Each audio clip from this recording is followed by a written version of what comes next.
Moin Leute, was ist für euch das Nervigste an einem Airsoft-Spieltag? Schreibt es mal in die Kommentare.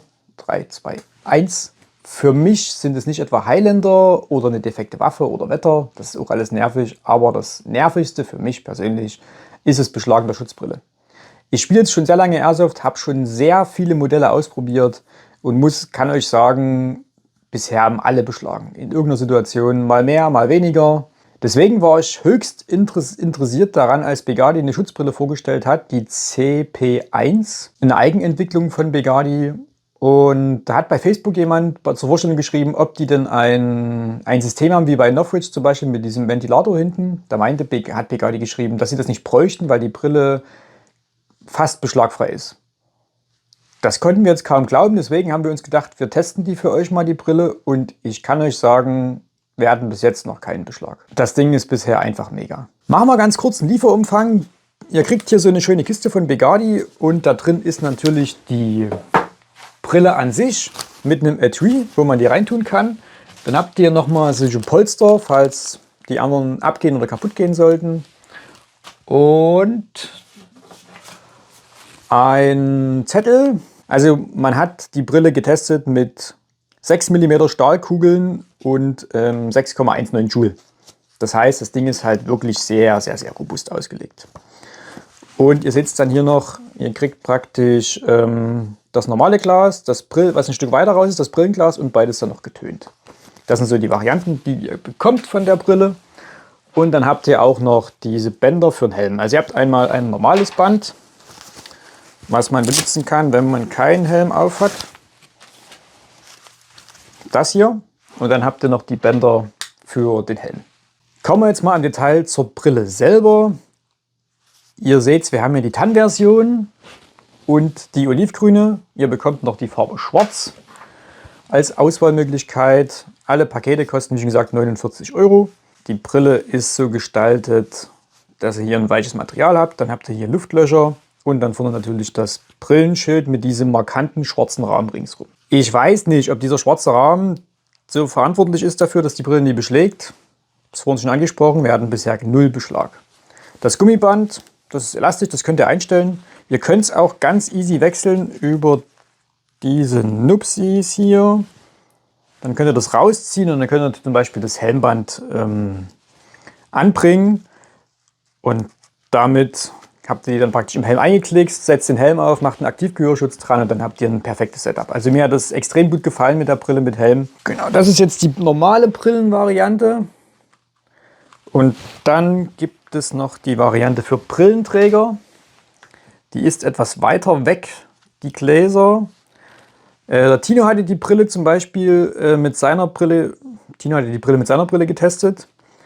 Bei ihm hat der Abstand super funktioniert. Bei der hier hat er gesagt, es hat leicht gedrückt. Deswegen ist er eher für die Variante. Bei der Variante ist natürlich dieser schwarze Rahmen hier, also ich empfinde ihn als störend. Er ist wirklich so ein bisschen im Sichtfeld. Du hast wie so einen Robocop-schwarzen Rand ringsrum. Und Tino meinte auch, dass beim Zielen, dadurch, dass natürlich das so weit absteht, das mit dem Visier etwas schlechter war. Jetzt könnte man natürlich versuchen, die Schulterstütze etwas rauszudrehen oder das Visier weiter nach vorne zu machen. Das müsste das Ganze dann angenehmer gestalten. Aber wenn ihr jetzt kein Brillenträger seid, nehmt zwingend die, weil hier ist der schwarze Rand eigentlich fast gar nicht wahrnehmbar. Bei der hier ja. Ich habe zum Beispiel eine Autofahrbrille und die ist signifikant kleiner als die vom Tino. Ich kam mit der Variante auch klar mit meiner Brille drunter. Da habt ihr auf der Begadi-Webseite die Maße, das heißt, da könnt ihr euch ausmessen mit eurer Brille, ob ihr eher die Variante nehmen könnt oder ob ihr die Variante nehmen müsst. Es gibt natürlich auch für Brillenträger Korrektureinsätze für die Brille, die kostet 5 € und dann könnt ihr euch vom Optiker praktisch da Brilleneinsätze anfertigen lassen. Die Brille ist modular aufgebaut. Was bedeutet das jetzt konkret? Und zwar kriegt ihr alle Teile, die ihr habt, könnt ihr bei Begadi auch nochmal nachkaufen. Zum Beispiel bekommt ihr auch als Ersatzteil die Scheibe, die kostet 19 €. Also falls jemand zerkratzen sollte oder jetzt vielleicht doch nach 2 Jahren der Beschlag anfängt, ich weiß nicht, wie lange die Beschichtung hier drin hält, ob das irgendwie Alterungsprozessen unterlegen ist. Deswegen, ihr könnt die nachkaufen. Ihr könnt den Rahmen nachkaufen, ihr könnt die Bänder nachkaufen, das Innenleben. Die Magnete hier unten, das könnt ihr alles nachkaufen. Die Magnete erzähle ich euch dann noch, wofür die sind. Wie schon gesagt, ihr könnt auch, wenn ihr jetzt noch ein getöntes Glas haben wollt, könnt ihr euch auch ein getöntes Glas, dass ihr 2 Gläser habt.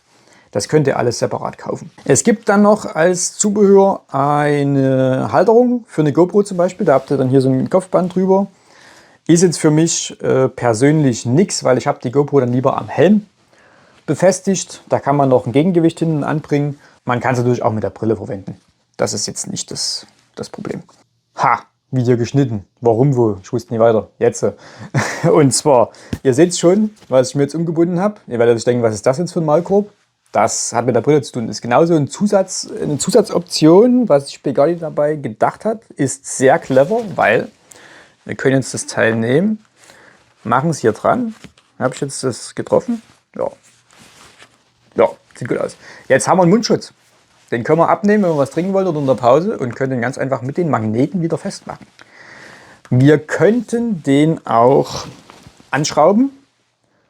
War jetzt für mich aber nicht nötig, weil ich finde diese Option, mit dem ich kann es wegnehmen, wenn ich zum Beispiel gerade was trinken will oder in der Safe Zone bin, sehr angenehm.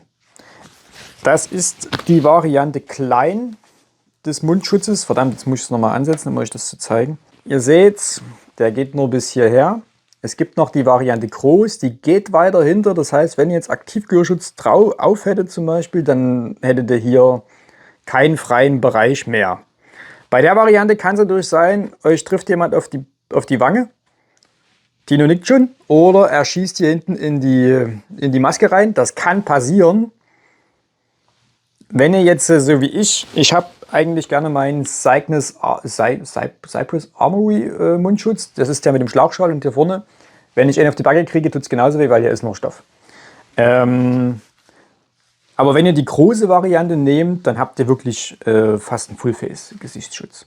Und ihr könnt ihn halt abmachen und dran machen. Den Gesichtsschutz, den gibt es wieder in den 3 verschiedenen Farben. Oliv, grün oder in schwarz. Und wie schon gesagt, in 2 verschiedenen Größen. Die große Variante kostet 14,90 €. Die kleine Variante müsste 12,90 € kosten.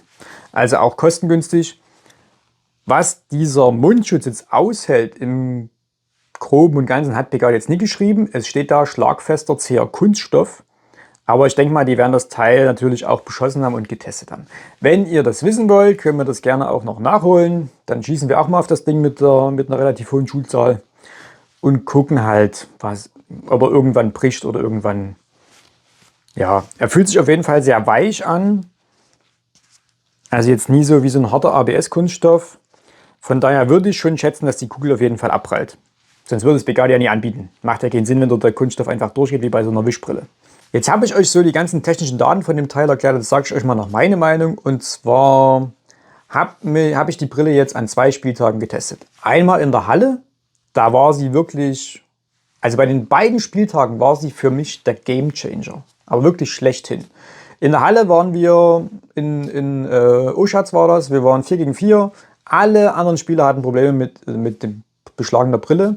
Der eine, der hatte, also 2 hatten eine ähnliche Brille von Bole, die sah so ähnlich aus. Die haben fast gar nichts gesehen, die mussten ständig dann wieder Brille wischen und so weiter und so fort.